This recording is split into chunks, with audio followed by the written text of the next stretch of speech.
very conflicted with how I feel about this match. What the hell did we just watch? And I'm very annoyed, but at the same time, I'm relieved. So if this match reaction is all over the place, if you watch this game, then you would understand. Because on one side, I'm happy that we got the 3 points. With the form that we were on heading into this game, it was a must win. We had no room for error. We also have made history. For the first time ever, Real Madrid have beaten Olympiacos at their ground. It was never done before until today. On top of that, Vinícius and Mbappé had a masterclass at the same time. This is the best performance that they've had together since Mbappe's joined us. But on the other side, Olympiacos scored 3 goals. And we caught life because at the end, they missed 2 very big chances. They could have easily got something from this game. And what pisses me off is that they are coming into this match. They were sitting 34th out of 36 teams in the Champions League standings. And we almost let them leave with something. The back line, our defense, ruined a good performance. That first half, we were cooking. The second half was so dirt. Now, I get it. We have a lot of injuries. Our back line is finished right now. It is cooked. Our back, once again, we are Hospital FC. Because no Militao, no Housen, no Courtois, no Alaba, no Rudiger. Somebody else I'm missing as well, David Alaba, but that guy is always injured. So we came into this match with a makeshift back line. Asensio was the only fit center back that we have. And that's exactly why I predicted Real Madrid to win 3-1. But the fact that we conceded 3 and we probably should have drew this game because at the end, the chances that they had, it is unacceptable. Xabi Alonso, you got the job done. This was massive for you. Because let me tell you something right now. If you would have dropped points in 4 straight games, brother, trust me, this belt would have been active today. But I digress. What I will complain about with Xabi, his in-game management, once again, questionable. The substitutions, we got to speak about them. Because he just does not seem to make the right ones, ever. I don't get it. So, there's a lot to get into. I need you guys to get in the comment section. Let me know what you're saying for this game. Who was your man of the match? Smash that like button, subscribe, and turn on those post notifications. Olympiacos 3, Real Madrid 4. I swear, my grandmother, my 95-year-old great-grandmother, they would both bag a brace against our back line. Why can we not defend crosses? If you want to score against Real Madrid, whip the ball into the box. Spam crosses, you will score. I don't blame Lunin for any of those goals.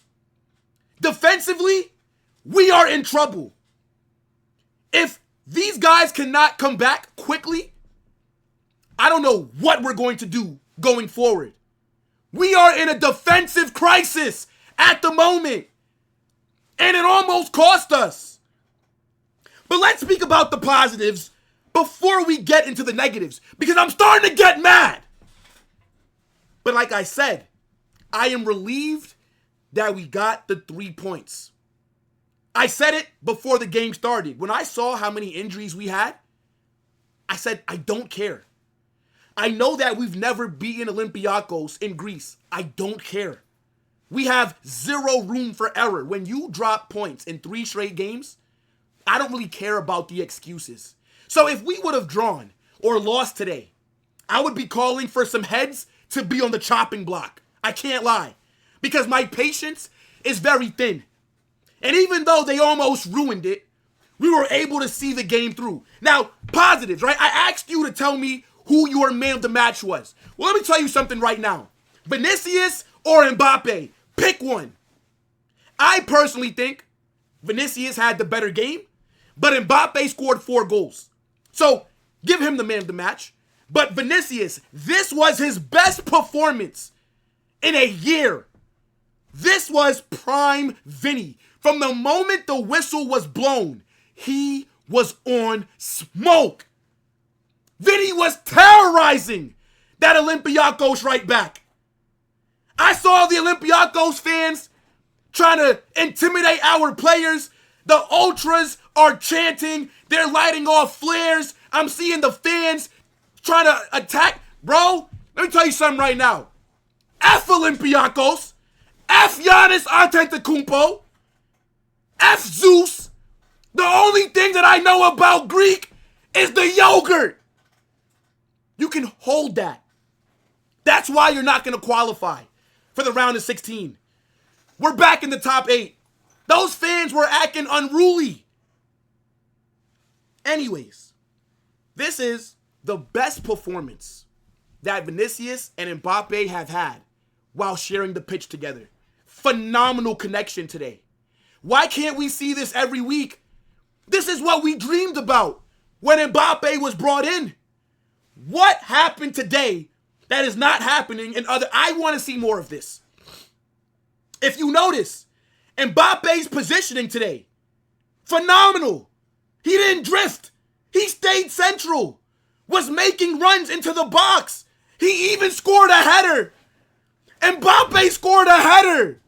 I couldn't believe it. I swear, that's got to be the first header that he scored for. I don't think Mbappe, man won the Golden Boot last season. The Pichichi winner. I don't think he scored one header for Real Madrid until this game. Xabi Alonso must have told him to stay central. If he can just keep this same positioning, we will be more of a threat. They both had space to operate. Nobody got in the way of each other. Mbappe wasn't in Vini's way, vice versa. The connection was mad from these two. By the way, I think Mbappe has to be the top goal scorer in the Champions League right now. This guy finally woke up. The last 3 games, he was missing. We had him on some milk cartons. I was asking, where is Mbappe? Today we found him. What a performance. Those finishes by him. Yeah, bro, Mbappe, deadly. But Vinicius, that Trivela assist for the first goal, phenomenal. Right? He also scored a great goal as well that was called off. But those two are the only positives that I can really take away from this game, player-wise. What a performance from them. Both of them, masterclass. They carried us today. The midfield. I liked the 11, by the way, right? Like, I know some people were complaining about the 11. Brother, look at the injuries that we have. What are you really expecting him to do with our entire back line out injured? Only one available center back. He had to make some weird decisions. I thought the midfield today was the right one. Tchouaméni, Camavinga, Arda Güler. I thought Camavinga, he was subbed off at halftime. He cooked. That first half cameo, phenomenal. He was subbed off for Ceballos, and initially we all thought he was injured. Turns out, Camavinga is not injured, he's sick. So he couldn't breathe. He had trouble breathing. They've already confirmed this. Hopefully, he's fine, no injury, nothing serious. This is what the Madrid zone said. I'm going to take their word for it. Tchouaméni today, defensively, very good. In that midfield, the first half, his tackling, his reading of the game, This guy is arguably the best DM in the world. Don't talk to me about Caicedo, bruv. Tchouaméni is more proven. Tchouaméni is also on that level. Tchouaméni is better than him defensively. My DM. I thought Arda Güler today was okay. He got a very good assist for Mbappe. That cross. The connection between Arda Güler and Mbappe is the best duo in the world. I'm not going to lie. These guys just feed off of each other so well. They're moving like Prime Ozil and CR7, bro. This is like a dynamic duo. And I think Xabi Alonso has to take notes. Because even though Arda Güler didn't cook today, he was better in the 10 than Jude was. And we're going to talk about Xabi subs because that is a part of the negatives. Right now, we're talking about the positives. We're going to get to the negatives. Trust me, because I'm relieved for the 3 points. I am not happy with the performance. Let's get one thing very clear. Arda Güler today, solid. Valverde, I think he was on the right wing, kind of. I don't really think he was that effective, right? I think Valverde was one of our weaker players. The back line, zero positive to talk about, except for maybe Trent's long-range passing. His passing, once again, Trent is an elite playmaker. But defensively, this guy is dog water, okay? Nobody rates Trent for what he does off the ball, okay? His passing is what makes him world-class. Asensio, I thought he was solid. I don't get why he was brought off. Alvaro Correa's suspect. Ferland Mendy. This guy came back from the gulag. I forgot all about him. Made a start today. I thought he was pretty weak. Him and Valverde were our weak links today. I don't think Valverde was bad, but I don't think he was good. Lunin, making his season debut, conceded 3 goals. Is it really his fault? The first goal that Olympiacos scored, banger from outside the box. Low-driven power shot, near post. They were passing that ball through us. They cooked us for that first goal. I can't lie. Great shot. Most goalkeepers are not going to get to that. That was placed perfectly. And then the 2 headers. Where's my back line? Where is my defending? And here's the thing. Even though I was annoyed that we conceded 2 headers, and I'm kind of blaming the injuries. We're just shit when the ball is put into the box early anyways, even if we're fit. So that's why it's jarring. It's like once you cross the ball against Real Madrid and it's in the final third, these players, their brains turn off. They have no awareness. They don't know that somebody's crashing the box. They don't know who to defend. They don't know how to pick up. Why are we so shit early? Ridiculous. Now let's talk about the negative. I already kind of got onto the back line, but it is a makeshift one, right? I think people complaining about what our defense looked like. What are you expecting Xabi Alonso to do? The negatives. His substitutions. And this is more so for Xabi Alonso. His substitutions, once again, fucking dog. Oh my gosh. I get Camavinga being taken off. They said he was dealing with a severe cold. They said Camavinga had trouble breathing. Fair enough. You bring him off. And I'll share it right here so that you guys can see it. I understand bringing on Ceballos if Camavinga is telling you that he cannot breathe, right? If he's having trouble out there, okay, look, and I'll share it right here. Hold on, chat. You see it? Justin, Camavinga was subbed off due to the flu. He couldn't breathe properly.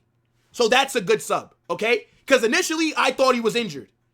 Because, look, Camavinga, this guy is made out of Swiss cheese and ham, okay? This guy's ligaments is tendonism. It's falling off the bone. But besides that sub, I don't get the other ones. Bringing on Brahim Diaz for Raul Asensio. You take off the only fit center back that we have. Why? Now, I have not seen any news about Asensio being injured. If this brother is fit, why was he taken off? You don't sub off defenders in the middle of games. The only time that you do that is if they're playing poorly or if they're injured. And I don't think Asensio looked bad this game. But is he injured? If he's injured, then fair enough. But at the same time, why are you bringing on Brahim Diaz? How is Rodrigo not seeing the pitch? I know that he's been dog water this season, but he offers us more than Brahim Diaz. I'm sorry, bro. Brahim Diaz is ineffective. How is Rodrigo? And I know again, he's not been good, but he's better than Brahim Diaz. Jude Bellingham. It's over with him at the 10. I've told you guys from time. Jude is an 8. We paid $100 million for Jude from Dortmund because he was in the 8 cooking. Why does Xabi Alonso insist on playing him in the 10? When Jude came on, the creativity went away. People act like just because Jude scored 20-plus goals 2 seasons ago, he has to play as our 10/false 9. Yes, Jude can do a job there. But when it comes to the creativity, he's not more creative than Arda Güler. Jude is an 8. He can still crash the box and score goals as an 8. He was doing it at Dortmund. That is why we paid 100 M's for him. Jude is not a 10. Jude is a great player in my opinion. But you're leaving him out there to die if you just want to only have your creativity coming from him. That's not his bag. That's not his skill set. Brahim Diaz must be Xabi Alonso's nephew. This must be his bastard son or something like that. How is Brahim getting this many minutes? I cannot wait till Franco. I'd rather Franco get these minutes than Brahim Diaz. I don't get it. Now, look, I'm not happy with what I saw, but we needed this win. You also bring on, by the way, Fran Garcia at the end. I know he's the only other defender that could have been brought on, but I don't really understand taking off Vinícius for Fran Garcia in like the 89th minute or something. It doesn't really make that much sense to me. But look, we needed to win this game, right? I think heading into this match, and here's the standings. Heading into this match, everything was against us. We dropped points 3 straight games, right? On top of that, we have an injury crisis at the moment. On top of that, we've never beaten Olympiacos in Greece, ever. This is the first time in history that Real Madrid have done this. So I'm going to take a more positive look. But if we don't fix up defensively, it's not going to be pretty. If any news comes out about Raul Asensio not being fit, and if we have 0 center backs heading into our next La Liga game, it could be trouble. Because this makeshift back line, they struggle today. But I want you guys to let me know what you are saying. Right now, Madrid end the UCL week sitting 5th in the table. 5 games, 4 wins, 0 draws, 1 loss. +7 goal difference. I can't believe that we allowed Olympiacos to bag 3 against us. That is so trash. Look, Olympiacos are sitting 33rd, bruv. 33rd. They're cooked. They're not going to qualify for the round of 16. They're done. They're done. They're not going to be able to finish in the top 24. There's 3 games left. They are not good. They can just dominate the Percy Jackson League. You know what I'm saying? The Gyro League. You know what I'm saying? But look, this is what it is. Like I said, get in the comment section. Let me know what you're saying for this match. I know I was everywhere, right? There. Again, Vini and Mbappe made this a positive, but the second half was shit. Let's just call it what it is. Get in the comment section. Let me know what you guys are saying. Smash that like button, subscribe, turn on those post notifications. Holla Madrid!